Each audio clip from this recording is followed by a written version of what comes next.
Assalamualaikum warahmatullahi wabarakatuh. Perkenalkan, nama saya Muhammad La'lau Siraj, NIM 16. Di sini saya akan menjawab pertanyaan untuk tugas UTS yang diberikan oleh Bapak Haji Fuad Riyadi LCMAG selaku mata kuliah Qawaid Fiqhiyah. Di sini saya akan menjawab. Yang pertama ada apa itu definisi usul fikih. Definisi usul fikih yang pertama, usul. Usul adalah dasar dan fikih adalah pemahaman. Sedangkan usul fikih secara istilah yaitu adalah ilmu yang membahas prinsip-prinsip untuk metode yang menetapkan hukum dalam Islam dari dalil-dalil syariat. Yang kedua ada definisi fikih. Apa itu definisi fikih secara bahasa? Fikih adalah pemahaman yang mendalam, dan secara istilah fikih adalah ilmu yang membahas hukum-hukum syariat yang bersifat praktis atau amaliyah yang diambil dari dalil terperinci. Yang ketiga ada apa definisi qawaid fiqhiyah. Definisi qawaid fiqhiyah secara bahasa, qawaid itu adalah berarti kaidah atau dasar, dan fiqhiyah berarti yang berkaitan dengan fikih. Jadi secara bahasa, qawaid fiqhiyah adalah kaidah-kaidah dalam fikih, dan secara istilah qawaid fiqhiyah adalah rumusan hukum yang bersifat umum atau universal yang digunakan untuk menetapkan hukum dalam banyak kasus fikih tanpa harus mengkaji ulang dalil persatu, tanpa mengulang atau mengkaji ulang dari dalil satu persatu. Kaidah ini berfungsi sebagai pedoman yang memudahkan dalam memahami dan menetapkan hukum. Yang keempat ada perbedaan apa itu usul fikih, dan qawaid fiqhiyah, dan beserta contohnya. Yang pertama ada usul fikih. Usul fikih lebih membahas untuk mengenai cara atau langkah-langkah untuk menetapkan hukum dari dalil-dalil. Yaitu contohnya ada perintah untuk menunjukkan dalil, al-amru lil wujub. Misalnya ada perintah untuk sholat, dan perintah untuk sholat tersebut berarti untuk kewajiban. Dan fikih hasil hukum yang diterapkan dalam kehidupan sehari-hari. Dan contohnya ada pernikahan bagi yang mampu, hukumnya sunnah. Terus yaitu yang terakhir ada qawaid fiqhiyah. Qawaid fiqhiyah berarti yaitu kaidah umum yang mempermudah atau dalam penerapan hukum dalam sebagai situasi. Contohnya ada kaidah pokok dalam qawaid fiqhiyah, al-umur bil maqasidiha. Setiap perbuatan tergantung pada niatnya. Misalnya nih, sedekah yang dilakukan karena pamer itu tidak akan mendapatkan pahala, karena sedekah tadi diniatkan untuk pamer. Untuk selanjutnya yang kelima ada kaidah-kaidah dalam qawaid fiqhiyah. Yang pertama ada kaidah al-umur bi maqasidiha. Segala sesuatu tergantung pada niatnya. Al-umur bi maqasidiha yaitu perbuatan dinilai berdasarkan niat atau tujuan pelakunya. Dari dalil yang tercantum di Al-Quran ada dari surat Al-Bayyinah ayat 5. Bismillahirrahmanirrahim. Wa ma umiru illa liya'budullaha mukhlishina lahuddin. Mereka tidak diperintahkan kecuali agar beribadah kepada Allah dengan memurnikan niat. Dan hadis dari al-umur bima qasidiha ada innamal a'malu binniyat, yaitu sesungguhnya amal perbuatan tergantung niatnya. Dari makna dalil tersebut, niat menentukan sah tidaknya suatu amal, dan niat berfungsi untuk membedakan antara ibadah satu dengan lainnya. Misalnya nih ada sholat wajib dan sholat sunnah. Dan dalam contoh dalam hukum keluarga Islam, yaitu ada seorang suami yang mengucapkan kata cerai karena bercanda atau marah tanpa niat serius, dan tetap dianggap jatuh talak jika ucapannya jelas. Namun jika kata yang diucapkan bersifat kinayah atau sindiran, maka keabsahan talak bergantung pada niat si suami. Yang kedua yaitu ada kaidah al-yakin la yazalu bisyak, yaitu kaidah yang menerangkan tentang keyakinan tidak hilang karena ragu.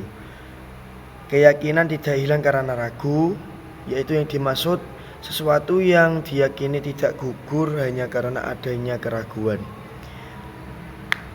Al-yakin la yazalu bisyak tercantum pada Al-Quran, yaitu surat Yunus ayat 36. Bismillahirrahmanirrahim. Inna dunna la yuqna minal haqqo syai'a. Sangkaan tidak berguna sedikit pun terhadap kebenaran. Dan hadisnya ada da'ma yuribuka ila ma la yuribu. Tinggalkan yang meragukan, ambil yang tidak meragukan. Dari makna dalil tersebut, keputusan hukum tidak boleh didasarkan pada prasangka. Kaidah ini menjadi landasan penting dalam menetapkan hukum agar keputusan tidak diambil berdasarkan prasangka atau dugaan tanpa kepastian. Dan contoh dalam hukum keluarga Islam yaitu ada jika seorang suami hilang dan belum ada bukti pasti kematiannya, maka hukum seasalnya masih hidup dan istri tidak boleh menikah lagi sampai ada kepastian hukum, yaitu yakin tentang kematiannya. Terus yang ketiga ada al-masyaqqatu la tajlibut taysir. Al-masyaqqah tajlibut taysir, yaitu kesulitan mendatangkan kemudahan. Dari yang dimaksud kesulitan mendatangkan kemudahan yaitu saat ada kesulitan menjalankan hukum, syariat memberi keringanan. Dasar dalil dari al-masyaqqatu tajlibut taysir di Al-Quran ada di surat Al-Baqarah ayat 185. Bismillahirrahmanirrahim. Yuridullahu bikumul yusra wa la yuridu bikumul usra. Allah menghendaki kemudahan bagimu dan tidak menghendaki kesulitan bagimu. Dan hadisnya ada inna dina yusron. Sesungguhnya agama itu mudah. Dari makna dalil tersebut, hukum syariat dapat disesuaikan atau diringankan jika pelaksanaannya menimbulkan kesulitan yang di luar batas kemampuan manusia. Nah, contoh dalam hukum keluarga Islam, dalam kondisi wali nikah yang tidak dapat dijangkau atau tidak diketahui keberadaannya, maka hak wali berpindah kepada hakim atau wali hakim. Ini bentuk taisir agar akad nikah tetap dilaksanakan tanpa melanggar syariat. Yang keempat ada kaidah ad-dararu yuzal. Bahaya harus dihilangkan. Dari yang dimaksud bahaya harus dihilangkan yaitu semua bentuk bahaya atau kerugian harus dicegah dan atau dihapus. Dasar dalil dari ad-dararu yuzal yang tercantum pada Al-Quran yaitu ada surat Al-A'raf ayat 56. Bismillahirrahmanirrahim. Wala tuqsitu fil ardi ba'da islahiha. Janganlah membuat kerusakan di bumi setelah diperbaiki. Dan hadisnya adalah dororu wala diror. Tidak boleh membahayakan diri sendiri maupun orang lain. Dari makna dalil tersebut, kaidah ini merupakan perwujudan dari maqasid syariah, yaitu menjaga jiwa, harta, agama, akal, dan keturunan. Dan contohnya dalam hukum keluarga Islam yaitu ada jika dalam kasus perceraian salah satu pihak tersebut dirugikan secara tidak adil, misalnya tidak memberi hak nafkah, iddah atau mut'ah, maka hakim berhak memutuskan pemberian kompensasi atau ta'wid untuk menghilangkan bahaya sosial dan ekonomi. Yang terakhir ada kaidah al-adah al-muhakamah. Al-adah itu muhakamah. Adat dapat menjadi pertimbangan hukum. Yang dimaksud adat dapat menjadi pertimbangan hukum yaitu kebiasaan masyarakat bisa dijadikan dasar hukum selama tidak bertentangan dengan syariat.